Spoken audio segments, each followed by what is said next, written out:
Түркістан облысы, Арыс қаласы, жас натуралистер, техниктер, туристер станциясы. Қосымша білім беру педагогы Бақыт Серғазылы. Бүгінгі қашықтықтан оқыту сабағымызға қош келдіңіздер.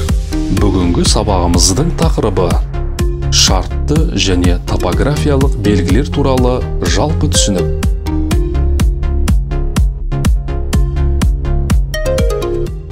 Сабағымыздың мақсаты шартты және топографиялық белгілер туралы жалпы түсінік қалыптастыру. Сабағымыздың барысы сызықтық шартты белгілер дегеніміз не? Масштабтық шартты белгілер мен қандай географиялық объектілер бейнеленеді? Нүктелік шартты белгілер мен қандай нысандар бейнеленеді?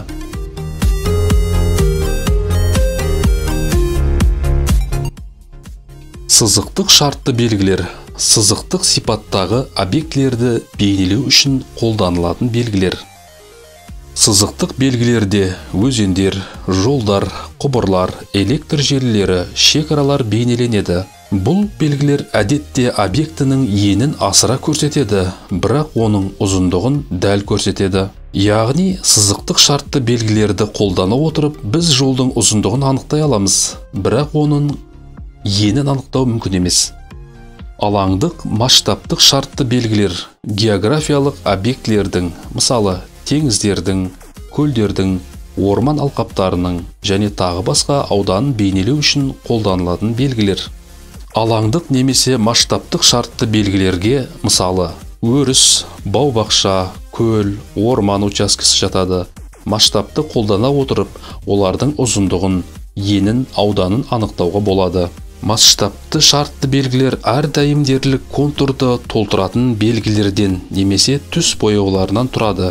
Кез келген картадағы су объектілері көк түске ие, мысалы, теңіздер, мұхиттар, тұщы көлдер. Ірі масштабтағы карталарда және өсімдік жамылғысы бар аумақта бақтар, бұталар, ормандар жасыл түспен белгіленеді. Нүктелік шартты белгілер жекелеген объектілердің карталары мен жоспарларындағы жағдайды көрсету үшін қолданылатын белгілер. Нүктелік немесе масштабтан тыс белгілер бұл нүктелер немесе арнайы сурет белгілегіштері арқылы белгіленген шартты белгілер. Олар кішігірім нысандарды белгілейді, мысалы құдықтар, су диірмені, ағаштар, су мұнаралары, ғимараттар, елді мекендер және географиялық карталардағы пайдалы қазбалар. Бүгінгі сабағымызды қорыта келе, жартастар мен тастар қара түспен белгіленеді. Сол түс жасанды нысандарды, соның ішінде жолдарды білдіреді. Ал гидрография көк түспен бейнеленеді. Олар теңіздер, мұхиттар, тұщы көлдер, өзендер және тағы басқа су көздері.